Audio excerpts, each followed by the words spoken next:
When I had first gotten into tabletop RPGs, I remembered that I was really interested in a lot of new ones. One of the ones I had come across was called Anima Beyond Fantasy. I always looked at it longingly across the water, salivating over the character options, but knew I wouldn't be able to play it with my group. So it's weird that I kind of have this odd nostalgia for this game that I never played. And when I saw it again, I went, "Aww," brings me back. So I decided recently to crack it open and take a look at it because I was kind of looking over anime-related games, and it is an animated-related game, and decided to give it a try. And let me tell you, wow, this thing is impressive. It kind of reminds me of a time capsule where it sort of has this old-school design. And by old school, I mean more like 3rd edition era. I could almost hear the hissing of the air escaping as I cracked it open. It goes the long way around the mountain, no matter how long it takes. But it also has some bold design choices that have become considered out of date for a more sleek and simple and clean design. I peeked at Anima Beyond Fantasy for a bit, but decided it was just way too crunchy for my taste. One of the first places I go to is actually the combat rules, because I'm really curious how long it takes to resolve combat. Where I knew, okay, this isn't for me, was when I read How to Make a Melee Attack Roll example. Celia attacks one of the guards with whom she was earlier locked in combat. Celia now has an attack ability of 120, while the guard's dodge is only 60. Both of them roll dice. Celia rolls an 86, which, added to her ability, gives her a final attack of 206. The guard's dice roll 44, and so his final defense is 104. As Celia is the attacker, the guard's final defense is subtracted from Celia's final attack, 206 minus 104. The result used when referencing table 38 is therefore 102. So when I first heard that they were using percentiles, I was like, please tell me this is just a roll-under system. No, it's not. So already, the second I hear you're rolling D100s and adding them up for values above 100, I'm thinking, no, this is going to get way too hectic, way too fast. But I'm curious. Let's check out the table. Whenever you make an attack roll, you compare the attack to the defense and refer to this massive table showing every single value and what it means. The funny part is that underneath all the numbers, the table actually hides some straightforward math. You roll to hit and the enemy rolls to block. If the attacker scores higher than the block, then they deal extra damage equal to the value that they rolled over. So if I roll 200 to attack you, and you block with a 70, that means I deal 130% extra damage, but subtract 10% for each piece of armor. So if they have an armor rating of 4, that would be minus 40%, which would mean I would actually deal 90% extra damage. In addition, on your character sheet is a set of several dozen little blocks where you get to write your damage, and then you calculate in increments of damage like 10%, 20%, 30%, all the way up to 400% damage. But what happens if the defender rolls higher? Well, then if we pan up, we'll see it lets them make a counterattack with a bonus at half the value that they rolled over. So let's say I block by 50, then that means I can make a counterattack at 25. And if you notice, every column here is an exact copy-paste, because if you notice, armor does nothing here, because my armor doesn't make it easier for me to hit you. It just reduces the damage that I would take. See? The funny part is that this system would be way easier if they just divided everything by 20 and used D20s instead of D100s. They're already doing everything in increments of 5s anyway. It would be so much easier if we could just go, I swing at you for 12, your block is a 7, so now I deal 5 plus my damage to you. So that was originally the end of it. I knew I wasn't going to be running it, but I was taking a poop and I had my phone, so I decided to continue reading. And it gets weirder. So if you make an attack and it lets an enemy get a counterattack, what happens to the action system? Wouldn't it be weird if you were like fighting an army of orcs and just standing there counterattacking? Well, the system has an answer. Whenever you get hit by a melee attack, you lose your action for the turn. This is really weird. Why would I lose my action when you attack me? Well, that's because when you go to attack me and hit me, the game assumes that we're trying to hit each other, and then when I get hit, that means that they were successful in blocking my attack, and then they were able to hit me, so I lose my action for that undeclared attack. But couldn't you lose your action every turn? Well, you roll initiative every turn, so you might end up going first. In addition to that, whenever you roll initiative, you declare how many actions you're going to take, and you get a penalty to all your actions for that turn. So let's say you go, I'm going to be taking 2 actions, then they hit you. That burns one of your actions, and then on your turn, you can take a normal attack, at a penalty, mind you.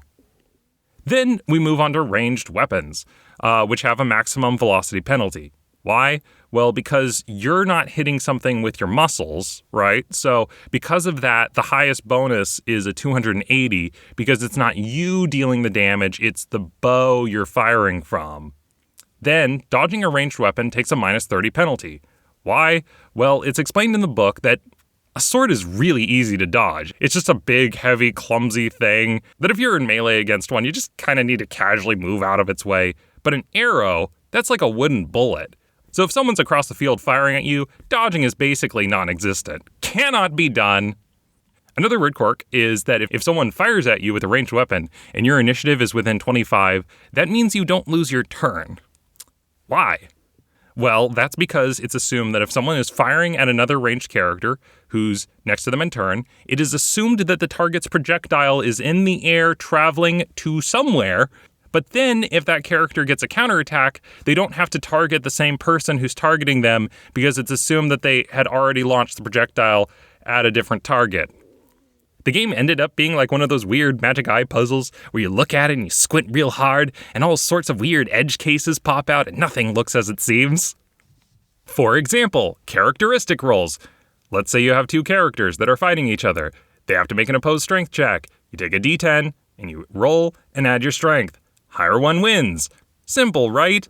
No, because you first have to compare the base characteristics, and the base characteristics are outside of 3 of each other. Then you double the bonus outside of the range of 3. Like if someone has a strength of 2 and the other guy has a strength of 8, then you give the guy with an 8 strength an additional 3 points, since he's 3 points above a fair fight, and then the actual roll would be 2 plus a d10 versus 11 plus a d10.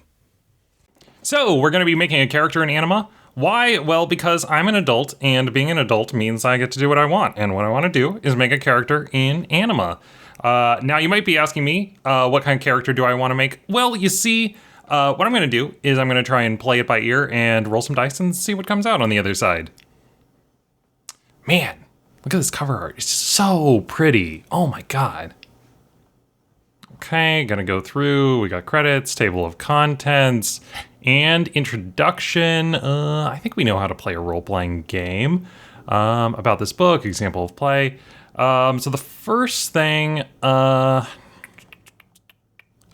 there we go. So the first thing I actually want to take a look at is the base stats, or the base characteristics. We have strength, which is obvious. Dexterity and agility. What's the difference between these two? Well, you see, dexterity is kind of your upper body finesse, while agility applies to your lower bodies. So just kind of reading through them, dexterity is used to make precise attacks and block them. Agility is used for dodge. It's used for balance, movement, so on. Constitution, pretty straightforward. That's just hit points. It's kind of the most boring. You know what it does. I know what it does.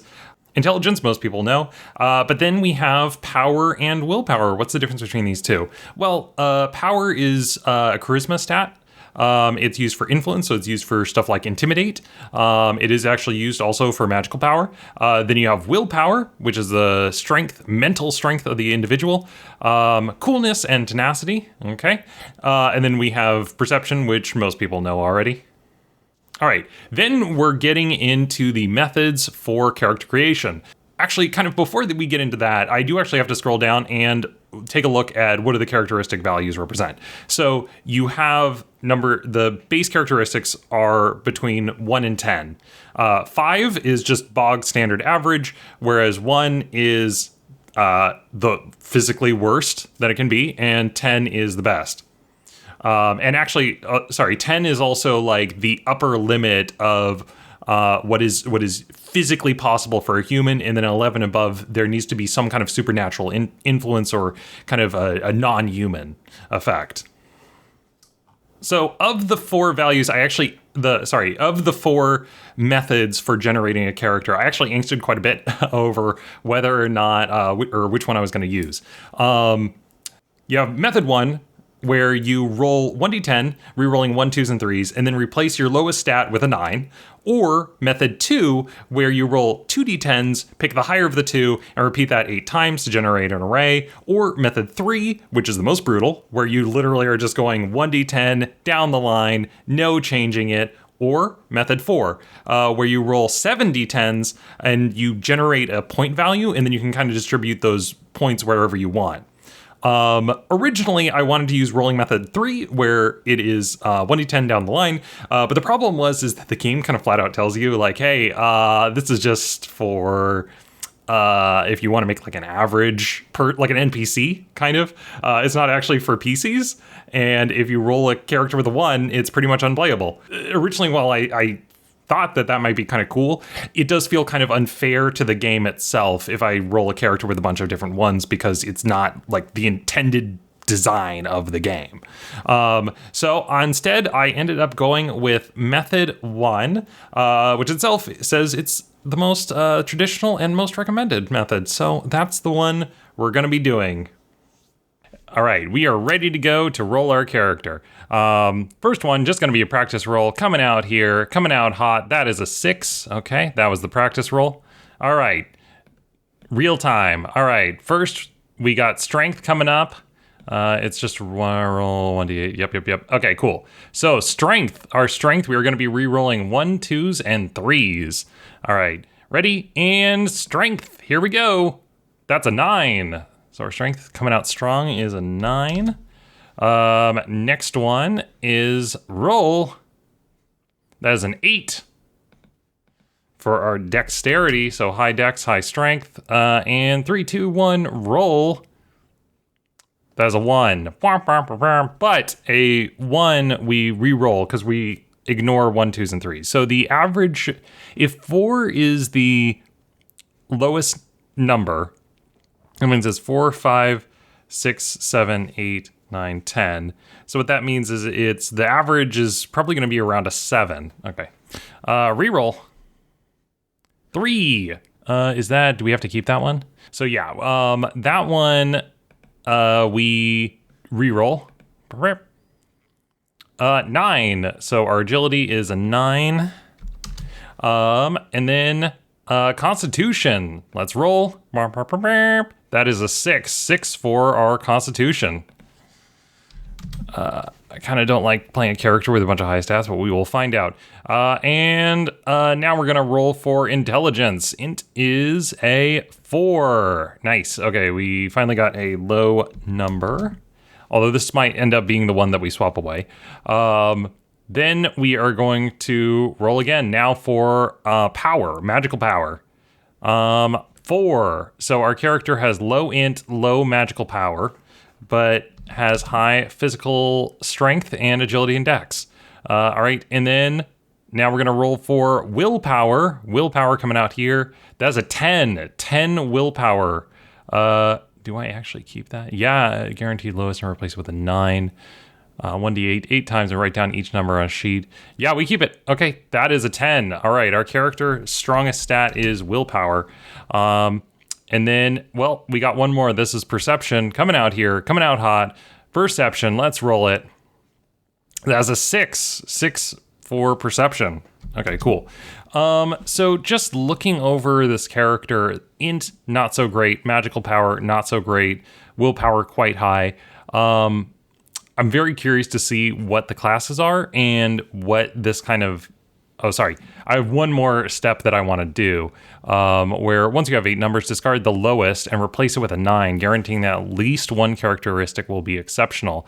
And then I can arrange the numbers as I like. I'm okay with what they are right now. So normally I would swap one of these to be a 9. I'm actually okay with this because we already have 3 stats that are 9 and 10. So I'll just keep it as it is. Yeah, I kind of like the spread. We got 2. These are so the 4s are physically the lowest we can. So this is kind of exactly what I want, you know, in terms of like, okay, I got int and willpower all the way at the bottom. Or I have 2 stats that are all the way to low, 2 that are kind of in the middle, and a few that are up high. So yeah, I'm happy with this. Okay, going through each of the modifiers, we have a 9 strength, which is plus 10, 8, which is plus 10, 9 agility, which is plus 10, constitution of plus 5 of a 6, 4 int is a minus 5, so I have a penalty both to int and power. Is also minus 5 because those are both 4s.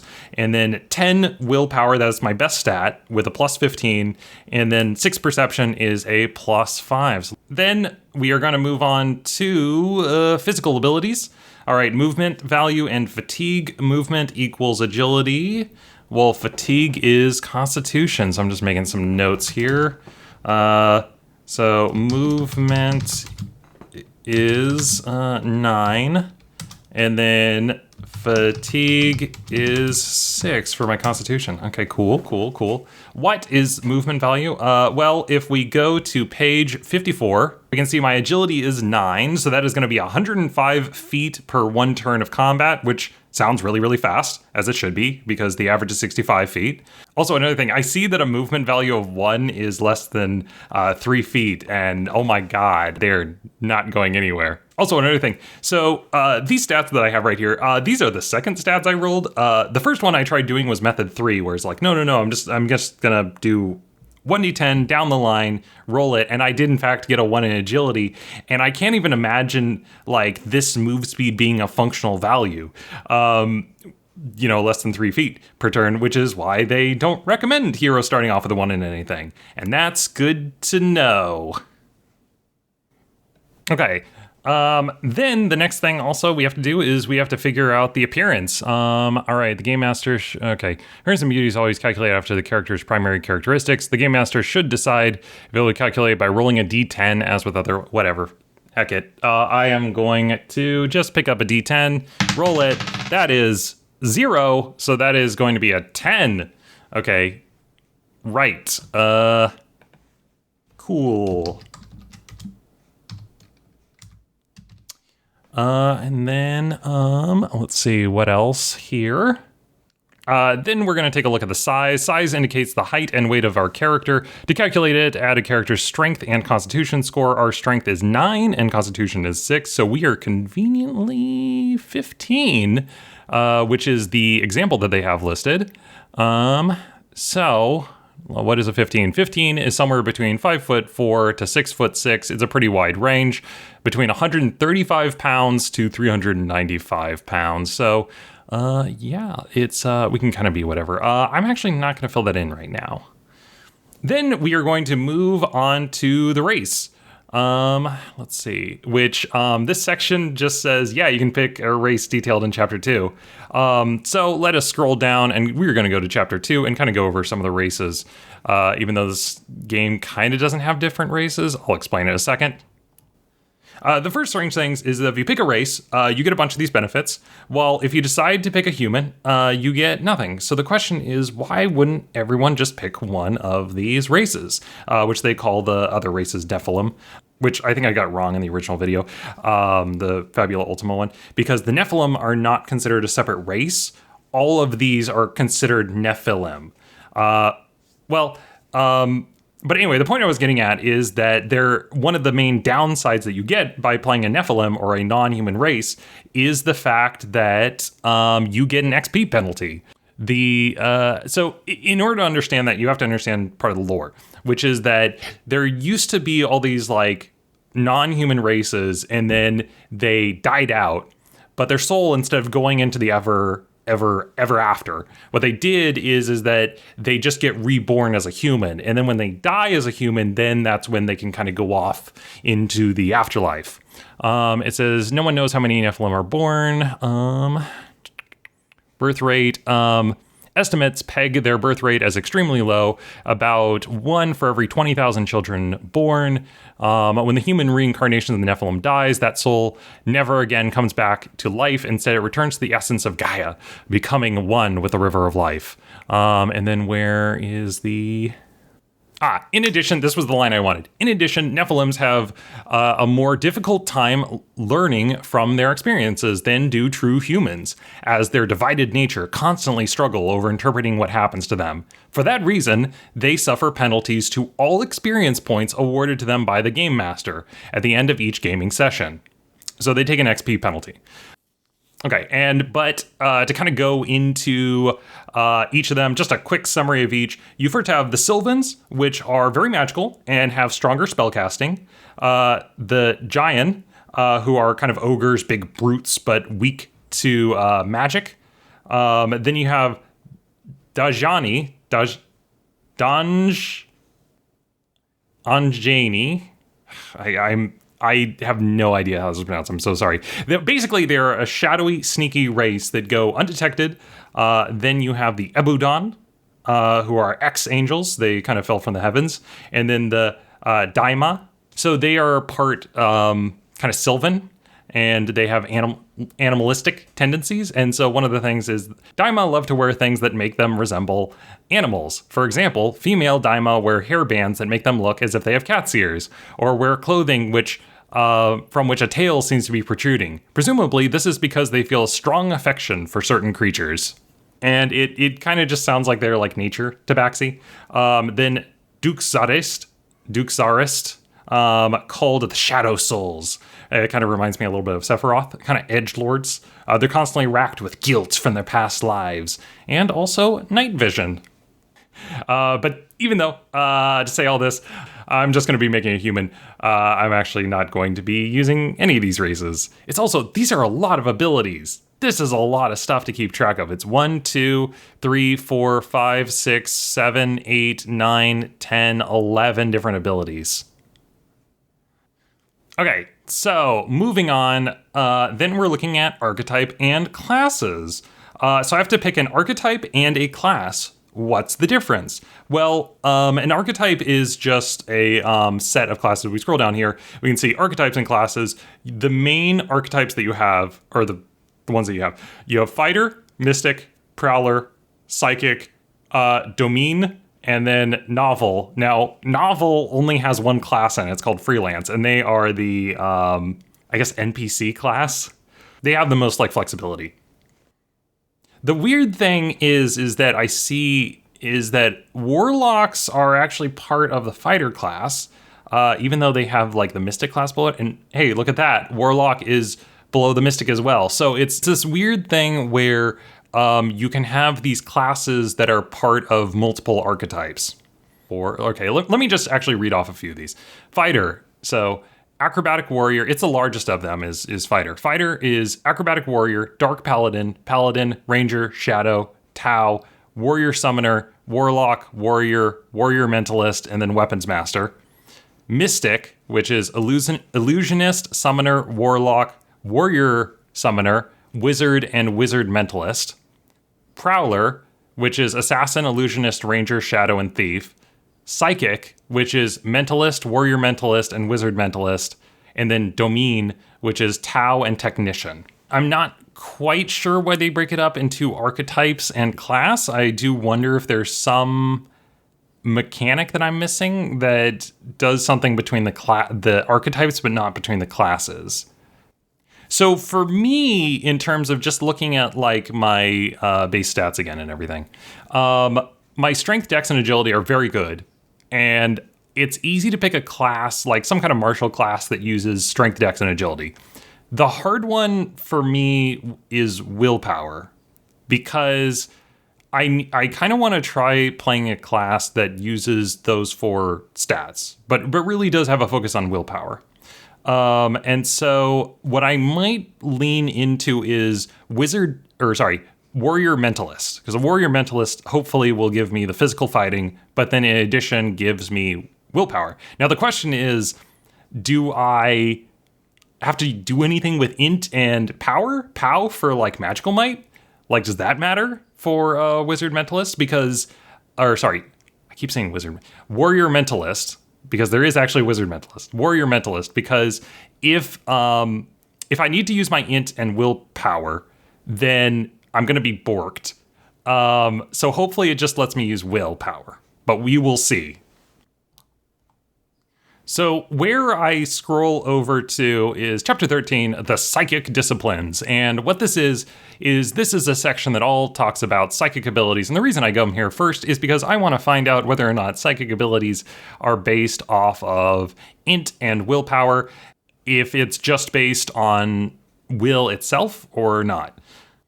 So just kind of going over how psychic powers work in this particular game. You can use multiples of them in the same turn and incur no penalty. Only actions have penalties. And the reason is, this is really weird. Like, why can I just kind of start casting psychic abilities without incurring like actions and stuff? And it's because you're doing this all mentally. The game doesn't penalize you for it, which is interesting. That's not what I would expect.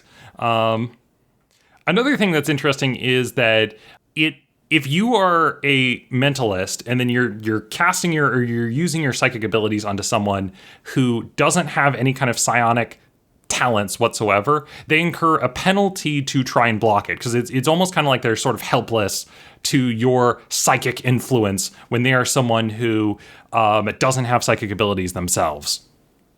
So another thing is that if you are psychic, you have these things called psychic points, or PP for short. I am a child. I do find this funny. So you have these points and can spend them to cast.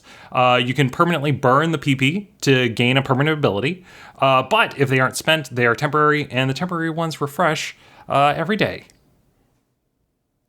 And when you're using psychic abilities, you make a psychic, what's it called again? It's called psychic potential check to try and cast. And that's kind of like the main spell casting, which comes from your willpower. So we should be good with a 10 willpower. Okay, now I'm just going to be kind of taking a casual scroll down each of the class entries. And the first thing that kind of jumps out to me is that each of the entries is actually really small. Warrior, Acrobatic, like each of the classes is only half of a page. So over 2 pages, it's 4 classes listed. So we have finally arrived here at Warrior Mentalist. What is a Warrior Mentalist? Well, Warrior Mentalists are fighters endowed with psychic abilities who have developed complete control of those powers to obtain an advantage in combat. Their mental and combat abilities can be as high as those of warriors, though the extreme dedication can cause them to develop their other abilities. Normally, a warrior mentalist concentrates on one of these 2 fields, becoming a warrior who supports himself with psychic powers in combat, or vice versa. Okay, so the first thing is that right up here at the top, this is everything I get. We get life point multiples of 20, life points 10 per level, plus 10 per level, initiative plus 5 per level, martial knowledge plus 20 per level, innate psychic points plus 1 each level. So I'm just gonna kind of come over here and drop those in here so that way I have them. Then we have, what does this mean? Primary abilities. Limit 50%. What does that mean? Plus 1 attack 2. What do these numbers mean? What are these categories? Well, one of the interesting things about classes is that you're not actually buying a bunch of different abilities. You're getting a purchase list, and then you have to then buy your abilities. One of the things which makes this game such a clusterfuck is that you're not really limited by your abilities from the class specific. It just tells you how much those things cost. Like, for example, let's take a look at summon. So I have this thing written here which says +1 summon 3. So what that means is that I can give myself a +1 to my summon ability, and it's going to cost me 3 points. Now, if we look at the other stuff, like psychic projection is 2, we got some other stuff that's +1 creative 2 and stuff. What that means is that my summon, to increase summon, is more expensive for me because it's not considered part of that class.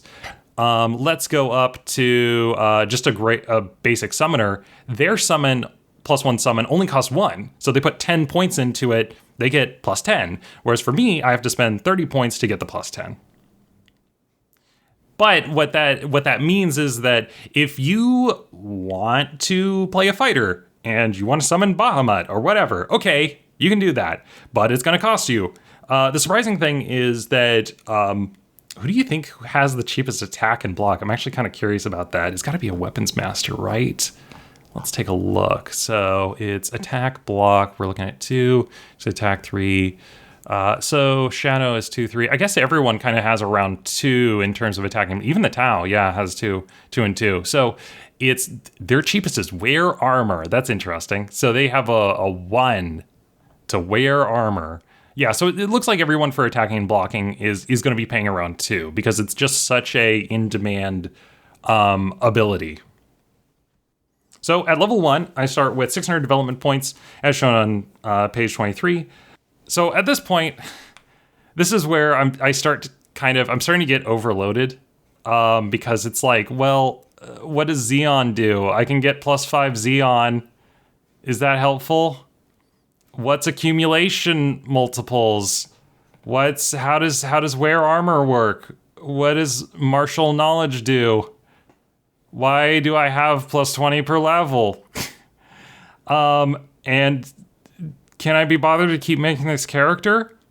So at the time of recording, I actually don't know how long this video is going to be once it's kind of edited down. But from my side, I actually started recording this video at noonish, and now it's like late into the evening.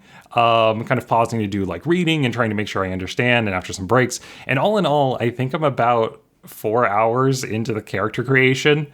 And I haven't even spent most of the class points. So I think at this point, I kind of have to start speeding things up a little bit. I'm going to look into Zeon. Let's see what it does. Zeon. Zeon is not acquired in the traditional way. Rather, Zeon points are purchased in blocks of 5. When you spend the number of development points indicated, your character gets 5 additional Zeon points. All right, MA multiple. This is the cost for adding 1 magic accumulation multiple to a character. All characters possessing the gift begin with 1 accumulation multiple, and by investing the number of DPs listed, they add a new one to the MA. For example, someone with a base MA of 10 who spends 2 magic accumulation multiples of 20 can up to his base, ending up with MA of 30. This is fully explained in Chapter 2. I'm sure that it is. Okay, so in terms of what I'm going to be spending points on, kind of trying to split them up, we're going to be putting +3 into all of my combat abilities. So that's attack, block, dodge, wear. Actually, I think what we're going to do, what if we did +5 into that? And then there's 1, 2, 3, 4. So 4 stats +2. So that's 40 points for that. And then we can supernatural ability. So I'm just going to be ignoring like the spell casting because I don't think that the spell. I think it's we mainly put points in our psychic abilities. So supernatural ability, don't need those. Psychic ability, we will get.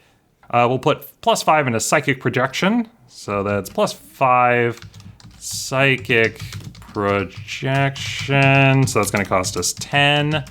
And then, okay, so for secondary abilities, I will put a +10 in athletics, which will cost 20 points. And we'll tally this up later. We'll put +10 into perceptive for 20. Okay. Then not only that, but they have feats. They have advantages that we can purchase. And they're right here. Let's see. So let's go over a few of those. Acute senses cost 1. So I have 600 development points. So 1 point is like nothing. It's like really, really inexpensive. Add 1 point to a characteristic, that costs 1 point. Charm, the character has a certain personal magnetism that makes others react positively towards him. He always receives positive reaction from people who do not know him. That would be 1. Okay.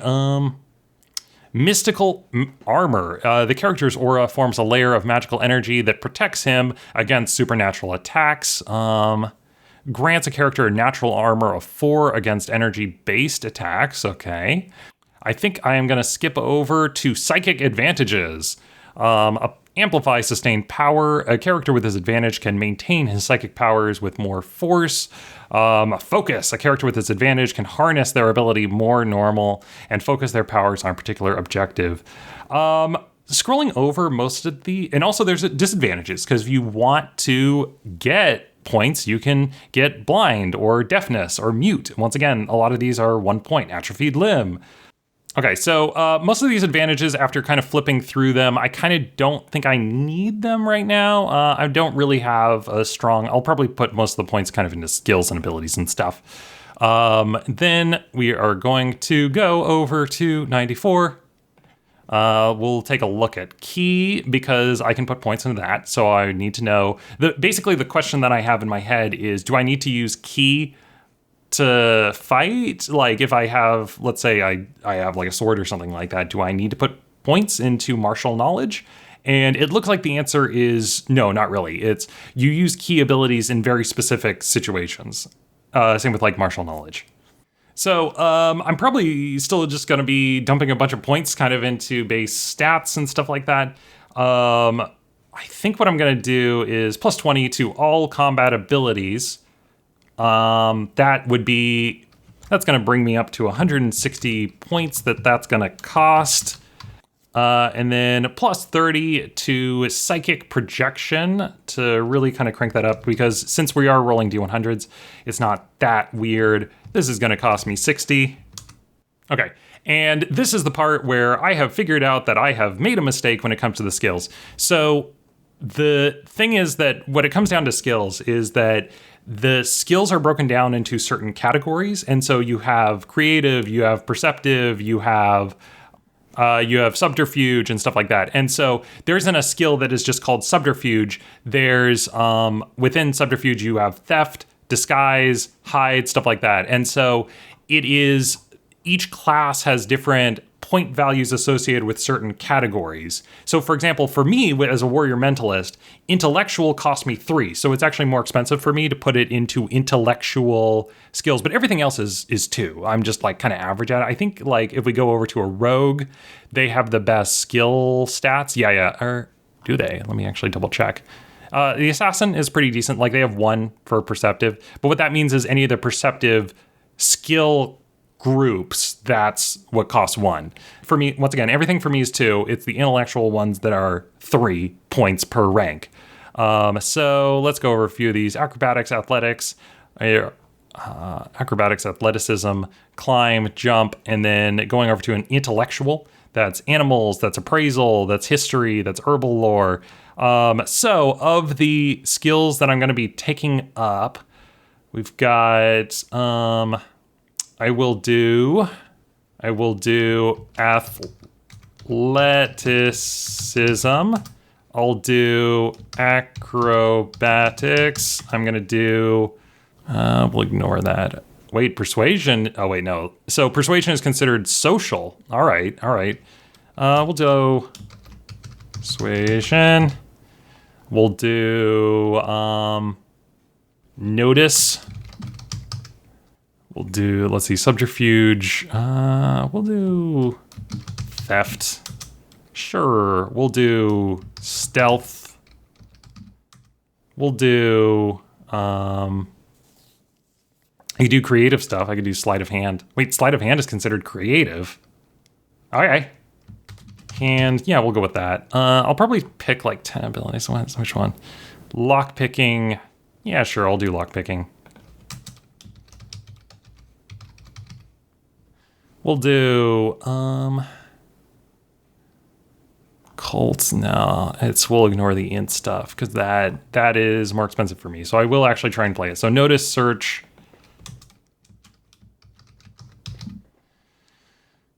Persuasion. We'll do climb. Jump. Okay. So I'm going to do plus 20 to all of these. So all of these, just to keep it simple, 1, 2, 3, 4, 5, 6, 7, 8, 9, 10, 11. So that's going to be 440 points.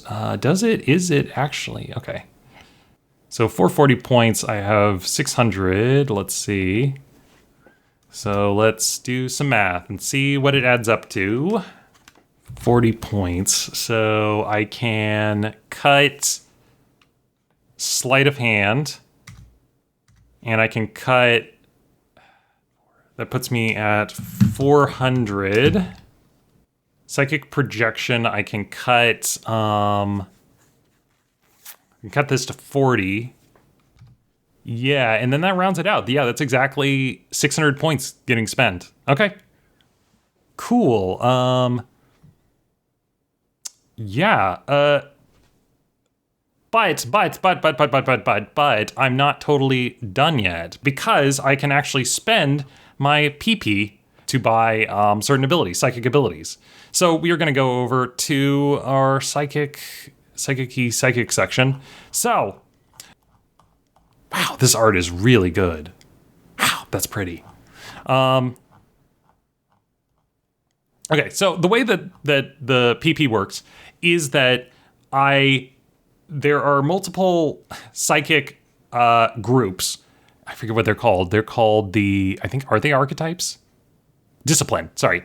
So there's different psychic disciplines. You first spend a point to purchase a discipline, and then you spend another point in order to purchase a ability within there.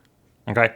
So our different psychic disciplines are telepathy. I'll just give you an example. So you have telepathy, and then within telepathy, you have stuff like area scanning, mental communication, psychic shield. Going through them, yeah, we've got telepathy is the first one. Then there's psychokinesis. Then you have pyrokinesis. Then cryokinesis. Then physical increase. So it's like a phys adept kind of a thing. Energy, which is like energy shield, sense energy. Then sentience. Sense feelings. It's like emotional control, infused feelings. Telemetry. Telemetry is the mental ability of sensing psychic residue present in the environment. And then matrix power. So that's literally just... So whenever psychics like attack each other and stuff, they're using something called the matrix. And this is just being able to influence the matrix or sense matrix and stuff like that. Link matrices. All right. So I have 15 psychic points, 15 PP.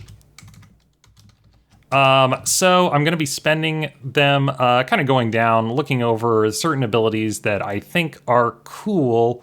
I think probably because I'm going to go kind of the warrior mentalist, I actually want stuff that enhances my physical abilities.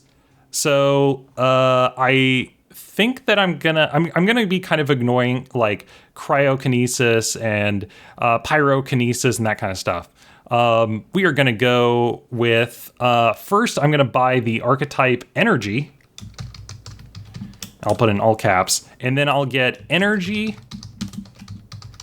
object creation, so that way I can create a sword from just out from my will. And then I'm also gonna say energy shield, so I can make a shield out of thin air. Then we're gonna go down to, let's see, is it in energy? Then we're gonna take a look at physical increase. So I'm gonna first buy the archetype physical increase. We're gonna go with increase strength, increase jump. We're gonna go with regeneration, because that looks cool. Yeah, there we go, regeneration. We're gonna go with increased reaction, increase reaction. Okay, so that's spent 1, 2, 3, 4, 5, 6, 7, 8, 9. So I'm gonna have 6 PP left over.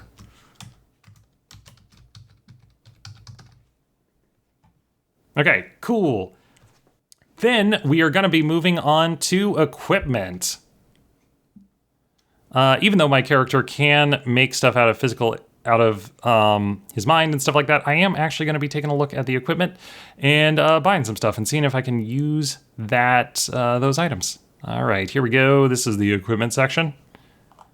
Once again, very pretty art. I do really like it. Oh, this one's really cool too. So before we buy things, I need to find out how much money I have. So startup money, you have, let's see, All right, to determine starting money, your character you have to figure out what like class they are. So you have poor, middle class, upper class, and then minor nobility. If you're poor, you start with 5 copper. Is that copper? It's copper pieces. Yeah, copper coins. Middle class is 1 gold coin. Upper class is 20 gold coins, and then minor nobility is 150 gold coins. So it just says that your GM can just decide how much money you can start with. So I guess it would be cheating for me to just be like, yeah, my GM approved unlimited money. So no. I'm going to be responsible. I'll pick either kind of middle or poor. Probably middle class, so I have some stuff. I could roll randomly, but I think I'll just go with middle class for now. Because if I'm broke, you won't get to see the equipment. So that's 1 gold coin for middle class, which is 100 silver or 1,000 copper pieces. Kind of going over some of the items. We're going to go with... Okay, so we've got 100 silver pieces. So I'm just kind of going over a few different things. Just looking over mundane items. We're going to go with torch, which is 2 copper. Then we're going to go with quiver of arrows. Yeah, quiver of arrows. That's going to be 20 silver. And then we've got soap, which is 1 silver piece. Soap, 1 I'll just go SC. All right. And then I was going to get a lockpick, but that one is my entire budget. It's 1 gold coin, which is everything I started with. So we won't be doing that. Arms and weapons. We'll get, as far as weapons, well, I can't afford a scimitar because the scimitar is 10 gold coins, so I can't get that. And let's look at the bows. Short sword is 2 gold coins. I have 1 gold coin. Bastard sword is 20 gold coins. I can afford a harpoon. I can afford a dagger that's 50 silver, so I'll get that. I can afford a club. Okay, so now I need to get a bow, but the problem is that the short bow is 5 gold coins, and then the long bow is 20 gold coins. So I actually don't think I can get the arrows, so I just have to remove them. I mean, the sad part is, the ridiculous part is, even if I pretend like, okay, I'm going to go up to be like an upper class to like afford it, like that's still 20 gold coins. I still can't like get a longbow and arrows. That's still out of my price range. You know, like the middle class is still too ridiculous. Like these prices are still too ridiculous, even for the middle class starting at money.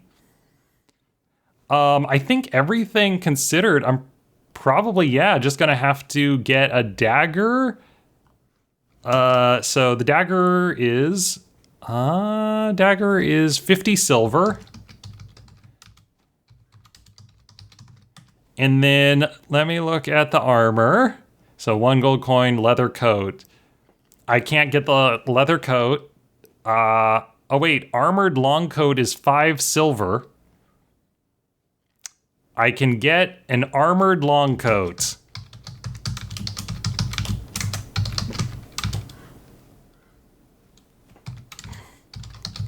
Yay. Let's see, and then there's a section here where I can get the stats for the dagger, and just taking a look at the dagger, it has a damage of 30, speed 20, thrust, cut, short arm, throwable, precision, fortitude is 10, break is -2, and press is 15. Okay, those are some numbers. And yeah, that's it. That's kind of everything. I'm probably just going to have to write down some of the additional abilities and kind of fill some stuff out. And then if I was going to be playing this in I think I'd transfer it to like Roll20 or some other system, just to, I'm just taking notes here. But now for my overall thoughts. Okay, so the funny part about all this is I have actually been kind of cankering for a point buy like fantasy system, kind of like this. But the main problem that I have is that a lot of the point buy systems are complicated as balls, which is like, I mean, the irony is that if you're doing a point-buy system, like you really need to reduce the complexity and limit the options, because there's a lot of complicated and very technical ways that these systems can interact, and you want to make sure the players are looking over them, understand all the different options. I mean, one of the main problems here is that there's just so many games that I look over. Like, the game will go, oh, you want 5 Pegasi, here you go, right on your character sheet. But the question is that character satisfying to play? Like, what does the gameplay look like? It doesn't matter if my character is like the Titan Elder God of a volcano. If, at the end of the day, the character plays like molasses, like, who gives a shit, you know? So yeah, I started making my character at noon, and it is now the middle of the next day, and I'm finally done. But I kind of don't feel like I can still actually play them. Like, I still have a ton of reading before this guy would actually hit the board. Also, am I really done? Like, I have a sneaking suspicion that I fucked up something, and I just don't know what it is, and it bothers me. The sad part is also, like, let's say I spend all this time learning the system and understanding everything. Like, let's say I lost my mind and wanted to play. The hard part is actually just teaching it to new players. Like, this is the easy part. Like, me just reading through it by myself. The hard part is the putting all of it together to try to adjudicate stuff at the table. Okay, the other thing I'm also really curious about is, like, how does this compare to D&D 5e? Like, let's pretend that I handed the handbook to someone and was like, hey, make a character and play. Like, how many pages of material would they have to read through to make a build? And kind of, you know, sort of skipping over the non-necessary stuff like the pillars of play and forward, we kind of have 5 pages for the step-by-step character section. They have to read through a few of the races. That's like 2 pages of material, not for all the races, just kind of briefly reading through the summary.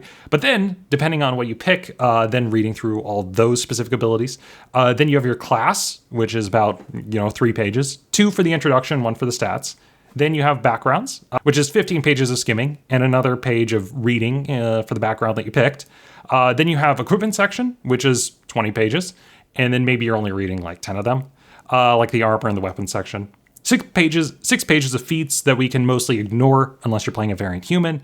And then we have the rules of the game, which is like 173 to 198, which I would have to know before playing. The combat section probably being the most important. And then 5 pages for spellcasting. So all in all, it is a lot of reading before your first game. But the convenient thing is that all the spellcasting uses the same 5-page system. So you don't have to use a completely different rule set. While Anima has, 13 pages for combat, which, I mean, it is comparable. I'll give it to that. So overall, I think it would take me a long ass time to make a 5th edition character for the first time, but I still believe it would be faster than this one. I actually still remember when we were first starting to learn, this is kind of a side story, and when we picked up D&D and we were like, hey, this box is blank and it says AC. What's my AC? And the DM went, let me look it up. AC, that means armor class. Great. What is it? I don't know. Doesn't say. And so it was kind of a painfully long process as we were just kind of going through each box, like trying to fill it in and trying to fill in the information. So yeah. Anyway, that's everything. Hopefully you guys found it fun. I'll see you on the next video. Well, bye.